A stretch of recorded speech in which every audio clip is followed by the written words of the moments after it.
Adcast listeners, I want to welcome someone else that we have on the podcast, another creative mastermind, a creative genius. He's going to try and live it down. He already told me that before we started the call.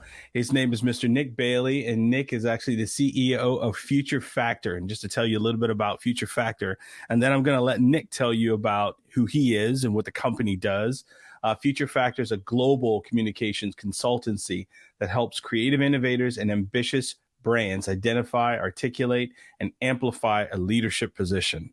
How many people did it take to write that one, Nick? Well, good positioning stuff is generally never written by a committee, but I'm lucky enough to work with a fantastic force of nature of a woman called Kerry Finch. She founded this business about 12 years ago. Okay. And she and I hunkered ourselves down in her apartment and got to a point finally that we were happy with this stuff. And I guess is it something we do for our own clients? We needed to be happy with it, right? Yeah, absolutely. Well, it doesn't seem like sometimes that's the best way that things come out when you actually hunker down and put pen to paper and just really start thinking. Sometimes the best ideas come out, the best strategies, and you're just so focused, no distractions whatsoever. Well, you know what? I originally went to art school, and the thing that I learned there is creativity needs space. You've got to give yourself space and time and a bit of distance to let your mind roll over stuff. Creativity doesn't emerge from a pressured process. Creativity emerges from a process of liberation and of freedom and of space. And that's something that's hard to do in pressured businesses and pressured organizations, but it's something that it's really critical that you do in pressured businesses and pressured organizations. Totally agree. I read something a while ago, Nick, and it said that one of the best things that you can actually do for creatives is give them time and the resources, the unlimited resources to be able to do exactly what they need to do. You give those things to a creative and you can sometimes get the best work ever. Nick, for those people who've never heard of you, of your company, or even some of the work, because I know you've been influential in some brands that people are familiar with, like Airbnb. Tell people exactly who you are, how you got started, and a little bit about your company, if that's okay. Sure, of course. Well, futurefactor has been around in various forms for, as I say, for about 12 years. And we're just all around helping people find their story. And everybody has a unique and powerful story that is true to them. Mm-hmm. We started as a business working almost exclusively with creative businesses, helping them amplify what it is that's brilliant and great about them through editorial, through earned media, through storytelling. Now we work with a mix of brands and creative businesses, and it really is simple. It's about distilling what is brilliant about a group of people, about an organization, and turning that into some language that everybody can get behind, everybody feels invested in, and creates a powerful tool for turning what goes on behind the scenes into something that people can get excited about in front of the scene. So we help get folks on stages. Mm-hmm. We help them with the stories that they tell on stages. We help them create really powerful editorial. We help engage with media and get them into the media, delivering the messages that are critical and important to them. Well, Nick, I mean, that's such great points. So I want to ask you this question. Do you feel like being creative has gotten more difficult? And the reason I asked that question is because there's so many things that are vying for our attention nowadays, so it's almost like you can't make it too long. You have to make it interesting. It has to be realistic. Has it gotten harder for creatives lately? Well, you asked the first question was, is it harder being creative? And I think the answer to that is no. And in fact, what's really exciting for me now that I'm kind of getting on in years is seeing how particularly young people coming into the world of creativity have so many powerful tools at their disposal for making really fantastic emotionally resident, powerful, creative work. Back when I was at art school, it was, you wanted to take photos, you had to have a ton of money to do that. You had to buy an SLR camera, you had to develop film. It was making videos, making films was really hard. So the tools of creativity are more varied and more powerful than ever before, and I think that's fantastic. Yeah, I agree. Is it harder to deliver? Is it harder to work as a creative in a commercial environment? I don't know that it's harder. I think it's maybe more competitive. I think it's more complex. I think it's probably harder to judge breakthrough, powerful work too, because there's just more out there.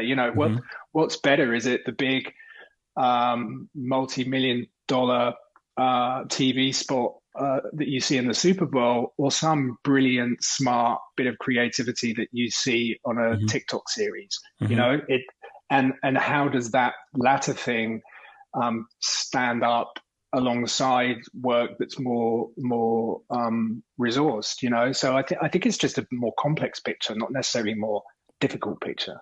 No, and you bring up a great point. You talked about the tools, like how you do have a lot more tools now. But you can have the tools, but then there's also the content part of it that has to resonate with people. And I think great creative, in my opinion, has to really touch people to be able to move them to either act or stand behind something. So as far as creating now, I know it's easier because of the tools, but do you feel like there are so many different opinions and to be able to create? And I use that because one of the great comedians, like in the U.S., was like a Richard Pryor, a Red Fox, those guys. But you can't use that type of comedy today because it may seem offensive, There's a ton of stuff in that question. I think it's a great point that you make. One of the things that gets in the way of creativity, paradoxically, can be other creatives' work, actually. Wow. So when you, particularly as a writer, sometimes you've got to kind of isolate yourself and trust your own creative capability, and not allow yourself to get influenced by stuff that's kind of coming in from outside. So I think, your point perhaps about, yes, there are all these tools, but of course, creativity has to touch people and resonate with people emotionally 1,000%. And of course, a tool isn't going to make anyone into a good creative if they're not good creative. And creativity is about bringing together threads of things that have influenced you in your past, your particular unique perspective on the world. And that's the important bit, right? Every human being has a completely unique perspective on the world. Really brilliant creative people have a gift, an ability to take that perspective, take perhaps some influences from the things that they see around them in the world and the tools that they have as a creative individual, and bring those things together and shine a light on the world in a way that people haven't seen before. So if you take a comedian like Richard Pryor back in the day, he was shining a light on a shared experience, but through a lens that was 100% unique to him. Great point. Created a kind of route into people's hearts and exploded into a powerful cultural impact. Now, your point about, well, there's certain things you can't do or say now, or it's more difficult to do or say because there are kind of increased sensitivities, but also increased awareness. I don't think that's necessarily a bad thing. As a queer person coming up through the ad industry, when I was in my 20s, in the 90s, there was all kinds of stuff that was said in my hearing inside agencies that I just kind of sucked up and put up with. Quite rightly. I'm sorry you had to go through that too, man. It's hardly unique to me, and lots of folks from all kinds of backgrounds that experience this stuff. And I think that coming to creative work with a degree of sensitivity for, who's going to encounter that, and understanding, well, what does that mean when I put this out into the world, how is that going to land for somebody? I think that's important, but Yeah. there's a caveat to that, which is, creativity does demand a degree of courage, bravery, and freedom, and also sometimes provocation. And I think the kind of rule of thumb that is pretty effective and universal is punch up, but don't punch down. People in positions of power who choose to direct their their criticism or their what they may feel to be their insights at people who have less power than they do, not okay. People who come from a position of relatively little power, yeah, by all means, punch up. Point out the weaknesses and I love point that. out I love that term. I love that term. Punch up, but don't punch down. How about empathy? You have to have some empathy, right? Well, I don't think you can be creative if you don't have empathy. I read a fantastic insight the other day. I can't remember where, which was that people who read books, people who read novels, are more empathic, become more empathic. So the more you read about other people's experiences, the more empathic you become. And, I think there's something unique actually about the power of writing, really good writing, to connect you with other people's experiences. I'm sure we all remember books that we read, it could even be a kid's book that Absolutely. or a book that you read as a teen that suddenly opened your mind to an experience that you hadn't considered before. And it's this sort of magic route into another person's experience. And that's what creativity and art can do. That's what commercial creativity can do. And, to your point about touching people emotionally, that can happen in a TV spot where suddenly you're transported into another person's experience. That could be through humor. It could be funny. It could be through pathos. It could be something that makes you feel tearful. It could be through joy or inspiration. You might be watching a sports person and suddenly feel that energized and inspired to do something brilliant yourself. When that happens, that's kind of a piece of magic. And it happens because of 1,000 critical decisions made by the creative teams responsible for delivering that work. And you see that when you look at work side by side, you can go, well, how come this ad for Nike just gave me the feels and right. but I have the kind of goosebumps, but I watched this ad by another brand and it was also about a sports person. I just kind of felt like nothing. Yeah. And that's, it's the magic of it. Yeah. And there goes the brand, there goes the brand. We had a conversation, with some other folks before talking about the logo versus the brand, where some people would think the logo is the brand, but there's a difference. And like you talked about Nike, or Nike gives you that feel versus a Reebok ad, right? It's the feel that they give you, and you have that feeling towards the brand, and your brand experience is a little different, Well, I was fortunate enough to work on Nike for a number of years, and and in fact, it was early in my career, so it kind of spoiled me a little bit for working on any other brand, because I just thought, oh, this is normal, and then I started working on other brands. I was like, oh my god, these people know what they're doing. But what works incredibly well for Nike is, I love to think about companies in terms of the dictionary definition of a company, which has nothing to do with a commercial organization. It's a company is a group of people engaged on a common purpose, right? Wow. If you think of a company in that way, all of the other complexities falls away. And what Nike does very effectively is rally around its common purpose, which is to bring inspiration and innovation to every athlete in the world. And there's that little asterisk which says, if you have a body, you are an athlete, right? That is all you need. So every stakeholder in Nike knows that their job is to bring inspiration and innovation to every athlete in the world. So that when they look at a piece of creative work from an agency, all they need to do is ask themselves that question: is this bringing inspiration or innovation to a person who is motivated to excel or do better or make their body move? Yeah. And if you can't answer that question in the affirmative, then the work isn't good enough. And that's why business which has the scale of Nike consistently produces work that resonates with people who have bodies, who are athletes, who aspire to play sport, and there's never a wrong note, and that is because it's a group of people engaged in a common purpose, and they all know what that purpose is. Almost no other brands have that sense of single-minded direction. That's their formula. That's their formula. And that's what inspired. It's one of the things that inspired me to build the business that I'm building together with Kerry and Sarah and the team, which is the power that purpose. And I don't mean purpose just in the sense that it's often used in this industry, which is something to do with sustainability and doing good.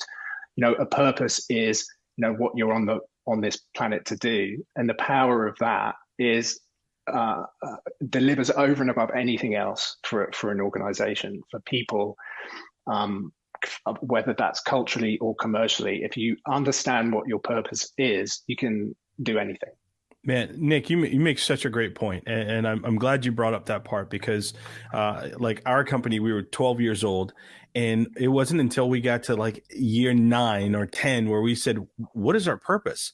Because a lot of time we think like the purpose of our company is just for profit, but people are working for you in the best years of their lives, and they don't want to just consistently work for profit. It's like having a purpose. So like creative has to have a purpose as well. You talked about, Nike and how they made you feel. And you said you talked about them as being a brand and how you work with creatives and then you work with brands. What's the big difference between working with the two? Because you've worked with creatives and then you've also worked with brands as well. So what's the big difference for you?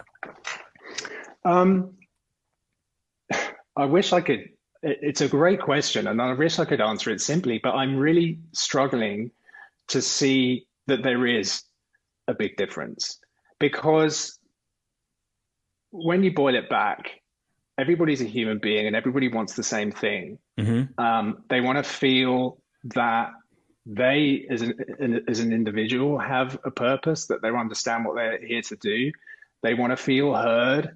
They want to feel actualized. They want to feel that they're part of something bigger. I think that's such a natural human drive. So when we work with, with creative companies, of course, they're motivated by perhaps slightly different things to a brand, but not always. If you work with a brand that is a product-driven brand, we'll say Airbnb that we work with, actually on their diversity and inclusion agenda, that is a brand built around a tech product initially, but it's become a brand that is all about experience and belonging. And a lot of the founder-led businesses that we work with and the tech businesses that we work with that are younger businesses experience that trajectory that you talked about. They begin with an idea for a product. Perhaps some folks make a bunch of money, so they're motivated. They feel good about that. Then they build a company around that product or that service. And the people who become part of that company and that organization, they're motivated by something different. They need to believe in something. And, someone else's, shareholder value, it's not particularly motivating for anyone. Perhaps not even for the person who's holding the shares. So, in the end, it's a bit of an empty objective. That's not what life is all about. And that often we say we work with companies at a pivot point, and often that is the pivot point where they go, we built this thing, it was really successful, it kind of grew beyond our ability sort of to understand. We didn't expect this to happen, and here we are. And now we've got this bunch of people, and they're looking to us and saying, okay, lead, tell us where we're going next. And we kind of don't know where we're going next, because we're here, because we had this sort of unexpected success, and we have some momentum. And that's where digging down and finding that authentic truth is so important, because it is always there. When you talk to founders of companies, often they come into a room and you talk to 3 people and they all give you a different answer. Right. But then you cook together in a room for half a day or a day, and suddenly always this happens, which is the reason that I'm motivated and I go to work every day, because it's such a magical feeling when it happens. You get this moment where people go, oh, no, that is actually why we're doing this. That is the essence of what we're doing. And it felt more complicated than maybe it was. And, this feels powerful and this feels simple. And, that's a magic moment. And that really feels very similar to the process of developing ideas in the context of working in agencies, which I did for many years, where you get to that point where suddenly what felt confusing and difficult and complicated just suddenly feels simple. And that's when you've got a good idea. That's awesome. There's a statement that you guys had, and it said, great reputations are earned, not bought. Tell me about that. Let's dive into that a little more. That's as short as that is. It's very powerful. So I want to hear what you have to say about that one. Well, I think, again, I'm talking from the position of someone who's been doing this for 2 and a bit decades now. And I think there was a time when you kind of could buy reputation because people couldn't look under the hood. Right. In the days before social media, in the days even before the internet, which, I can even remember, a business and a brand were what they told you they were. And they could develop their story, and they could buy a bunch of eyeballs, they could buy a bunch of media, and they could tell you that story. And people, by and large, believed it. Yeah. It was very, if a company behaved badly, it would take an investigative journalist, digging under digging into the background of that organization to find that out. Right. And then that story would have to come out. Now, if a company puts a foot wrong, it's all over, it's all over social media in a heartbeat. But equally, if a company behaves honorably and simply shines a light on their behavior, that's 1,000 times more powerful than advertising, because you can't build a brand purely through advertising anymore. It just totally isn't possible. And that's not about the world being cynical. It's just that we can see, everybody's living in a glass house. We can see through the walls, and we know what you're doing, which is why brand behavior is so much more critical, and which is why one of the reasons I shifted into doing what I'm doing now, because I recognize that stories, branding, behavior, we're all one and the same thing. It's all visible. It's our job to find a way of focusing the light onto what is happening inside those glass walls. Not to invent something out of thin air and sort of show it to folks and say, these are not the droids you're looking for. Look over here. This is what we want you to see, because it doesn't work. I love that term. I haven't heard anybody bring it up lately about brand behavior, and that you just can't buy, perception of your brand through the advertising. And you also brought up a topic that I want to punch on, if that's okay. And we talked about diversity and inclusion, because we didn't hear about this in 2019. It wasn't talked about. Is this something where you feel like this is just, hey, let's just be part of some DI initiative, diversity and inclusion initiative right now, or this is something that's here to stay?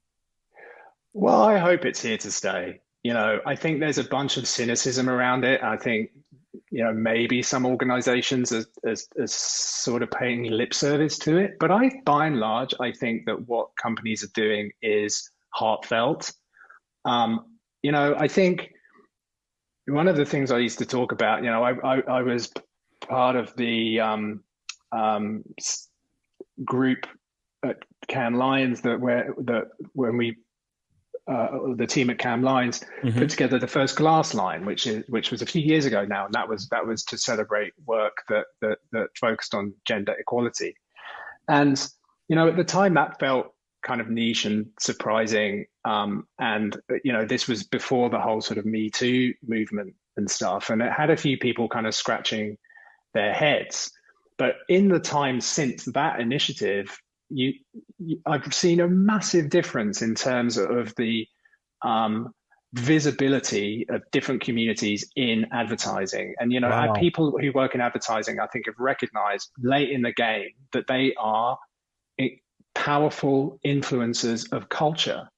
And, you've Wow. only got to see the sort of backlash and the haters. There was an ad that ran in the UK for a big supermarket group, Sainsbury's, and it was the Christmas ad. And for the first time, there was a family of color in the Christmas ad. And there was a Wow. huge, bunch of Man, haters. And, that to Nick, me, kind of you're success. blowing me away right now. Keep going. Keep going. Yeah. So I think, if you work in an industry that influences culture, it's not a tick box exercise. You have a responsibility to positively influence culture. And if the work that you're doing is not positively if it's neutral or negatively influencing culture, you have to take responsibility for that too. And I think within organizations, the same thing applies. If you're in a position of power in an organization, the decisions that you make drive cultural change. So sure, you can hire somebody that looks like you, that maybe you met at a conference, you got on, you had a few beers together. I think it's great that we are being challenged to think about the kind of processes that we have in place and how those processes can be perhaps inadvertently influenced by unconscious bias. And you're thinking, okay, yeah, that is our interview process, is our HR process as transparent as it could be? Are we favoring different types of individuals over others without realizing we're doing it? And the same thing actually goes for creative. Sorry, this is a super long answer, but I'm just going to keep going. No. This is great. This is great because something similar to this came up in another episode. So I'm really interested in hearing what you have to say. So please continue. Yeah, I was just going to say the same thing goes for creative cultures in organizations. So, I worked in creative teams for 20 years or so. And, one of the things that can happen in an agency, and it's a subtle thing that happens, is that, you have creative teams can be very hierarchical, and they're also, their own little sort of fiefdoms. They're their own little kingdoms. And often the other parts of the agency are sort of afraid to touch it because they feel like, we can't interfere with the magic, which is great if they are well run, but it does mean that bad habits creep into those cultures, and they're sort of there to stay. Now, if you think about the way that creative ideas are nurtured and then sort of grow through the process, there's an awful lot of kind of negotiation that happens. So you may have a group situation where work is presented and people, maybe young creative teams, are presenting their ideas. Well, is it the best idea that gets elevated, or is it the idea that's presented by the most articulate and the most persuasive team? And is the most articulate and persuasive team articulate and persuasive because they're more talented, or is it because they went to a particular type of school and had a particular type of education and have a particular level of confidence that lets them stand up in front of a group of 20 people and believe in their work and believe in their capability enough to tell that story? Mm-hmm. Is there brilliant work that never even gets seen because that person doesn't have that belief? Because throughout their childhood, they were told they're not good enough. Throughout their childhood, they were told that they don't belong in that kind of environment. So not only do you have to fight your way into that environment, you have to fight your way through that environment if you're not a person who's been equipped by the experiences that they've had in childhood to prosper in an environment like that. Next, you've got the whole getting the work through to the client. So at every stage, it's, I think, incumbent on people who run creative organizations to really think about their processes and think about, okay, how are we ensuring that we're creating the conditions for people to be creative, but also we're creating the conditions for their creative work to be seen, really seen, and we're not creating inadvertent kind of hierarchies and also boundaries that it's impossible for folks to jump through. And I think it's improving, but when I think back to the creative processes, 15, maybe 20 years ago, it was extremely kind of dog eat dog, and dog being all the blokes, very madmanish. Yeah, yeah. A lot of guys with loud voices, not very many women, and not a lot of diversity. So, that's a self-perpetuating condition. You create that culture, and that culture just copies itself and copies Yeah. itself and copies itself unless you intervene. So, your point about DE&I, absolutely, you need processes, because otherwise the biases replicate themselves. Nobody. It can happen without anybody even knowing that they're doing it, but you need to, you've got a sort of gravitational pull in one direction. You need to push the other way so that those voices are heard. I love that. It's a scary place for somebody who perhaps doesn't feel confident, or who, more importantly, feels that they don't belong. So the inclusion part is the most important part. The most important part is when you invite people into your organization who are in a minority, if those people feel that they're conditionally there, or they're there, but they're only there, because of a D&I exercise, for example, which is Right. the worst of all outcomes, then Yeah. you may as well not bother to do it. The inclusion part is the most important part. I do agree. I told you I had this kind of a little bit of this conversation before, and we were talking about just with creatives, like how, everyone felt like every model in an ad had to be perfect, Yeah. and nowadays it's just not realistic. Not everyone, like for instance, Hardee's used to have like all the girls in bikinis eating giant burgers, and they were probably vegan, and it was just, and now they don't run those type of ads anymore.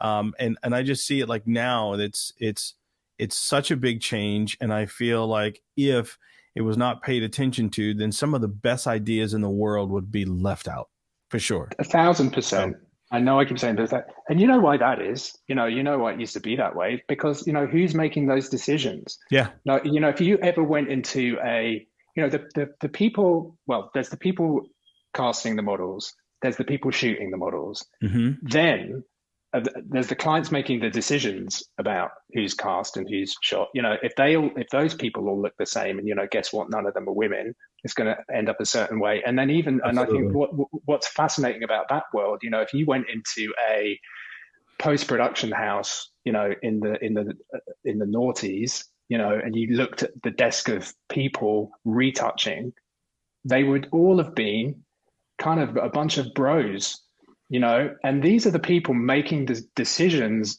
about, and they're unsupervised mainly. You've got a kind of some creative oversight, but you've got someone sitting there going, okay, well, how much of this person's body am I going to slice off with my Yeah. cropping tool? Yeah. How much texture am I going to remove from this skin? How much, frankly, am I going to change the color of this skin, which happens in those post-production processes? Wow. And you've got these people making decisions.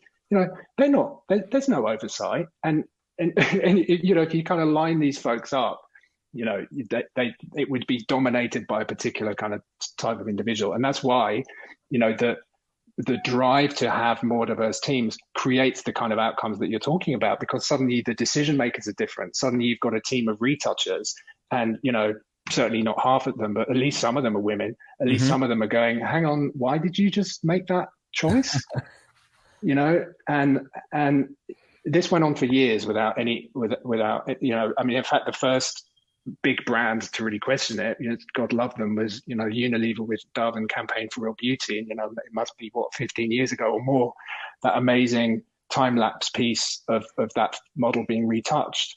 And I think it wasn't until that moment that there was really a collective sort of intake of breath, and people really, certainly from a general public perspective, I think in the industry knew, but the general public going, oh my God, the stuff that I'm looking at, it's just not real. Yeah.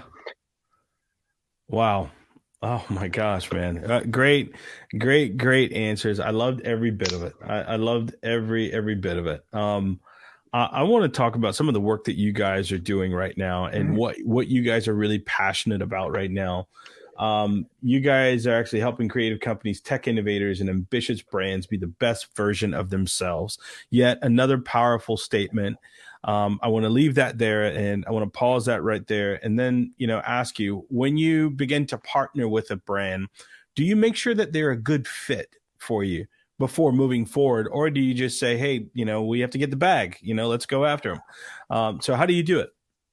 You know what, with a really simple principle. So we have some sort of internal values that we talk about, and the one around our clients is we work with companies we respect on projects we believe in. And Got it.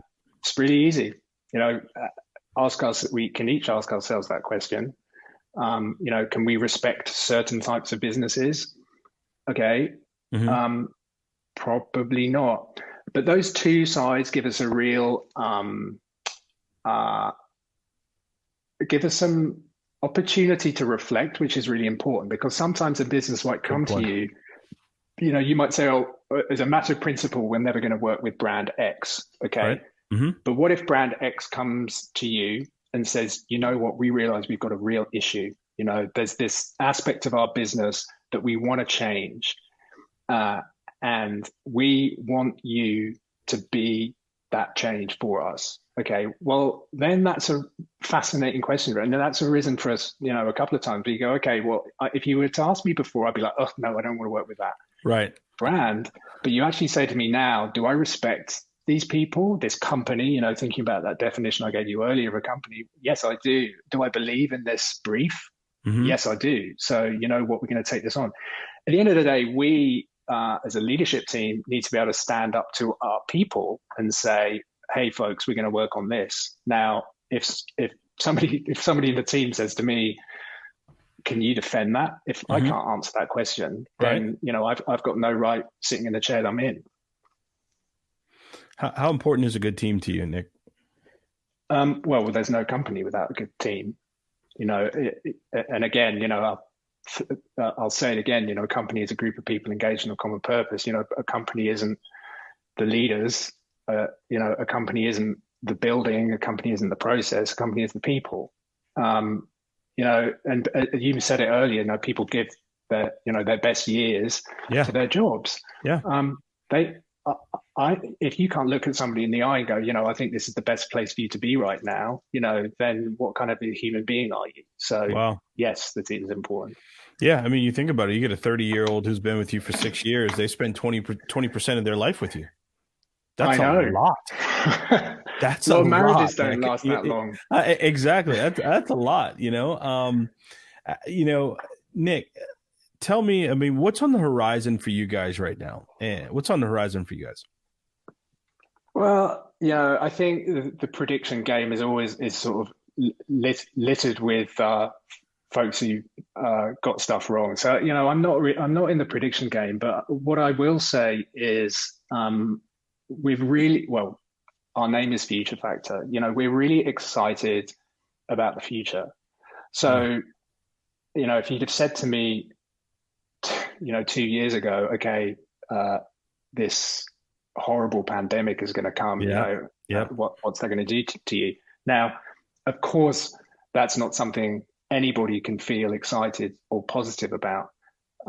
It's been a horrendous tragedy for many, many millions of people. Yes. But what has been inspiring about the last 2 years is seeing the power of what happens when people come together, in helping each other, engaged in a common purpose to get through this. And I never fail to be inspired by human optimism and human energy and human creativity. So the business that we are in is fueled by that. People come to us because they want to be better. They come Yes. to us because they want to grow. They come to us because they believe in what they're doing, and that to your you fired our language back to us. They want to be the best version of themselves. Yes. We live in a world right now that is just beset by challenges. There's a huge amount of uncertainty. There's a huge amount of fear about the future, and quite rightly so in many respects. Hmm. But Hmm. the thing that is going to drive us forward is human ingenuity, is optimism, is energy, and we are in the human ingenuity, optimism, and energy business. So when I look to the future, I see a ton of opportunity, and I see a ton of things to be optimistic about. I see a ton of stuff that makes me anxious. Don't get me wrong. Yeah. I read the news. I'm a human being. I'd be kind of nuts if I wasn't anxious about the future. But this sort of journey that we're all on together is more of a positive journey than it is a negative journey. So I feel excited about what's coming. How has it changed you personally? You told me a little bit about the company, but how has it changed you personally, Nick? Um, that's a really good question too. It's given me more space and time, to reflect on what's important. I'm really fortunate in that none of the people close to me or my loved ones have been badly affected. I mean, we've all been affected in small ways here and there, both Hmm. by the COVID itself and the impact of COVID. So I've been really fortunate in that respect. So it's taught me gratitude, and it's given me space and time to reflect on what matters. And also, actually, it's reconnected me with what matters to me creatively. So I when I'm not working, I write creatively as well. So it gave me time to Yeah, I write was going to ask you that. to turn out a couple of novels, which I'm in the process of trying to sell. So it gave me the time to do that, which I'm pretty sure I wouldn't have done otherwise. Do you feel like because us, we had went into this like 5,000 square foot, building with our studio and everything in our offices and our people. And then in January of this year, we decided to take the entire company virtual. And there was this question that creatives can't create unless they're in the room together. Do you believe that? No, I don't.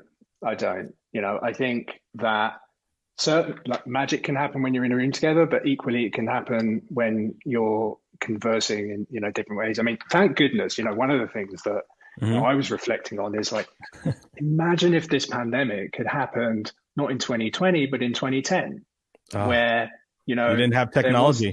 yeah, and the collaboration technology wasn't there.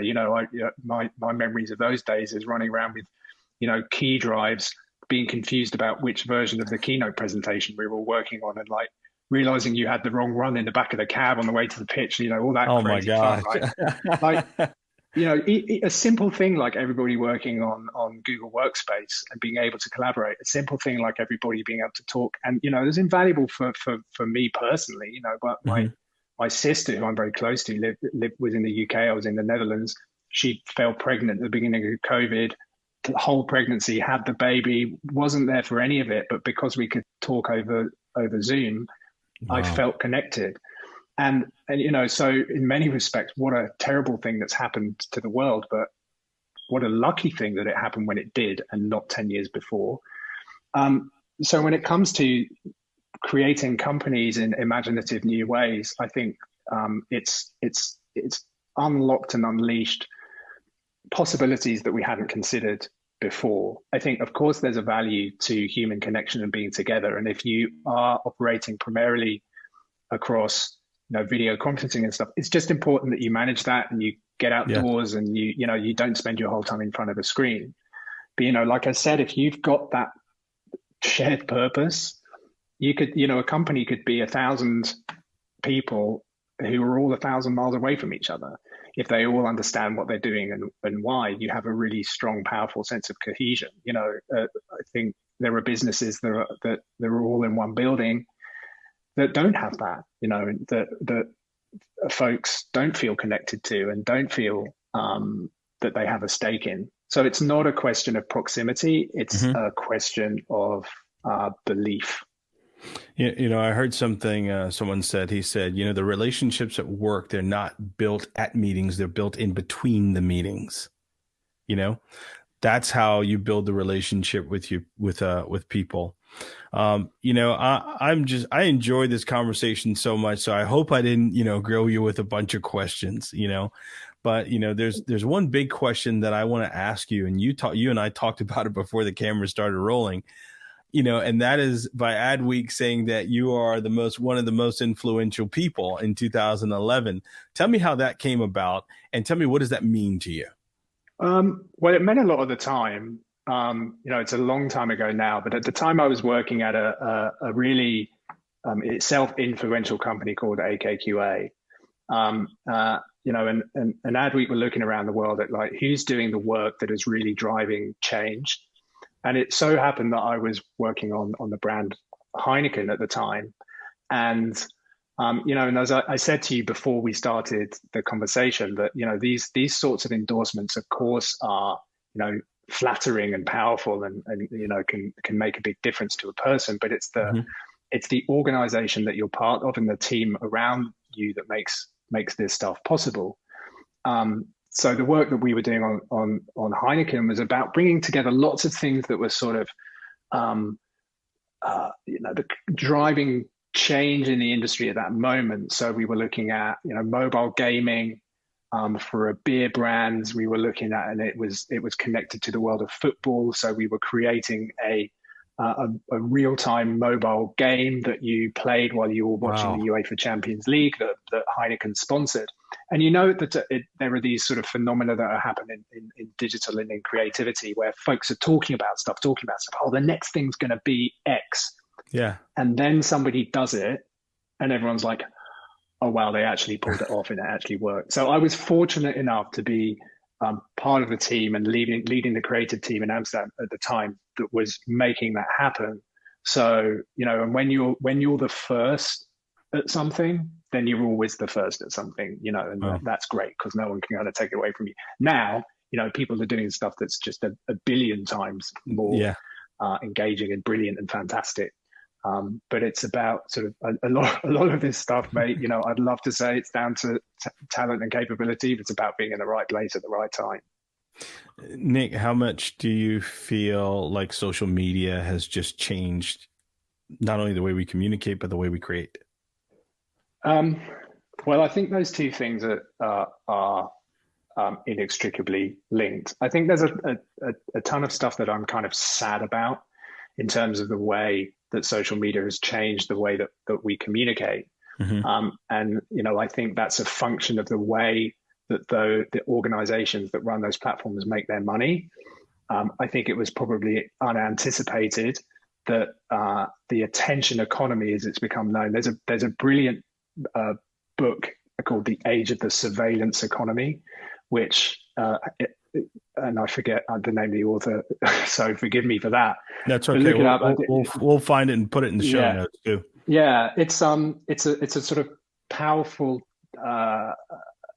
observed view on the world of social media, and it sort of takes the view that look, our human attention is treated by the big platforms as if it's a kind of infinitely exploitable resource that they just have a right to. Wow.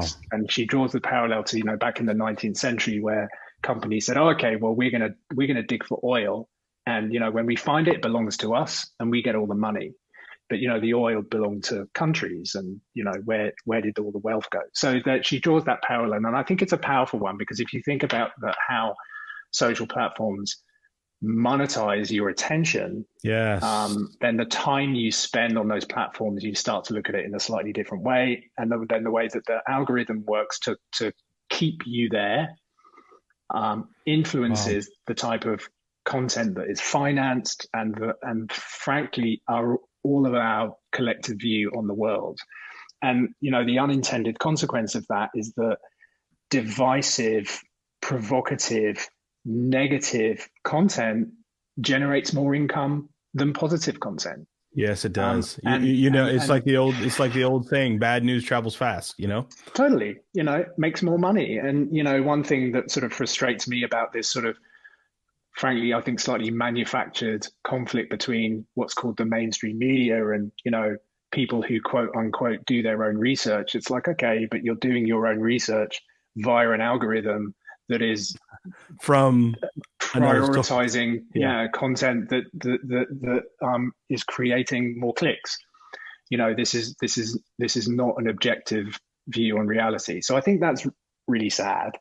I think that there's an opportunity now that there's growing awareness around that to kind of begin to mitigate against that. And I think there's a parallel there with what I was saying about those creative cultures is when you create that bias, it's self-replicating, and it's kind of a monster that sort of doubles itself, right? And the only way to push against that is through regulation. Is you have to actively push back against it. And I think it's important that we who work in the industry, if as much as we can, use our influence to push for that.